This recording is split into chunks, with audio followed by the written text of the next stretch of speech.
CPIM കൊല്ലം ജില്ലാ committee അംഗം സുജ ചന്ദ്രബാബു മുസ്ലിം ലീഗിൽ ചേർന്നു.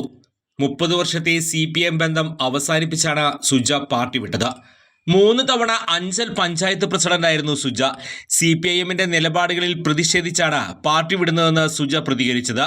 പാണക്കാട് സാദിഖലി ശിഹാബ് തങ്ങളിൽ നിന്നാണ് സുജ മുസ്ലിം ലീഗ് അംഗത്വം സ്വീകരിച്ചത്. അടുത്തിടെ കൊല്ലം ജില്ലയിൽ CPIM വിടുന്ന രണ്ടാമത്തെ നേതാവ് സുജ ചന്ദ്രബാബു. കഴിഞ്ഞയാഴ്ച കൊട്ടാരക്കര മുൻ MLA ഐഷ പൂറ്റി CPIM വിട്ട് കോൺഗ്രസിൽ ചേർന്നിരുന്നു. ഒരു വാഗ്ദാനവും ഇല്ലാതെയാണ് ലീഗിലേക്ക് വന്നത്. സുജ വ്യക്തമാക്കി.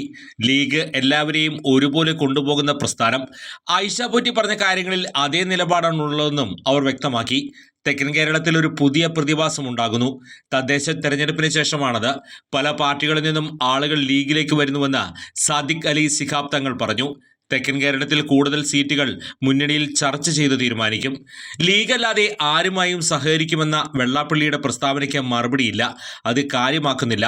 കേരളം പ്രബുദ്ധമായ ജനങ്ങൾക്കുള്ള സംസ്ഥാനം. കേരളത്തിലെ സാമൂഹ്യ സ്ഥിതിയെ ദോഷമായി ബാധിക്കുന്ന ഒന്നും ലീഗിന്റെ ഭാഗത്തുനിന്നും ഉണ്ടാവില്ലെന്നും അദ്ദേഹം വ്യക്തമാക്കി. ചുരുങ്ങിയ ചിലവിൽ വീട്ടുമുറ്റത്തൊരു വിളക്ക്, വൈദ്യുതി വേണ്ട, ബാറ്ററി വേണ്ട, പൂർണ്ണമായും സോളാറിൽ പ്രവർത്തിക്കുന്ന ലൈറ്റുകൾ നിങ്ങളുടെ വീടുകളിലോ സ്ഥാപനങ്ങളിലോ എവിടെയായാലും സ്ഥാപിച്ചു കൊടുക്കുന്നു.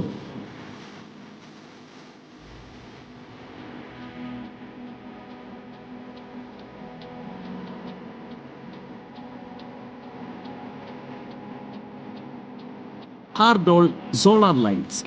കൂടുതൽ വിവരങ്ങൾക്ക് വിളിക്കേണ്ട നമ്പർ 9447132148. കൂടുതൽ വാർത്തകൾക്ക് ഞങ്ങളുടെ ചാനൽ സബ്സ്ക്രൈബ് ചെയ്യുക. ഫേസ്ബുക്ക് ഫോളോ അപ്പ് ചെയ്യുക. വാർത്തകൾ വേഗത്തിലറിയാൻ എനി ടൈം ന്യൂസ്.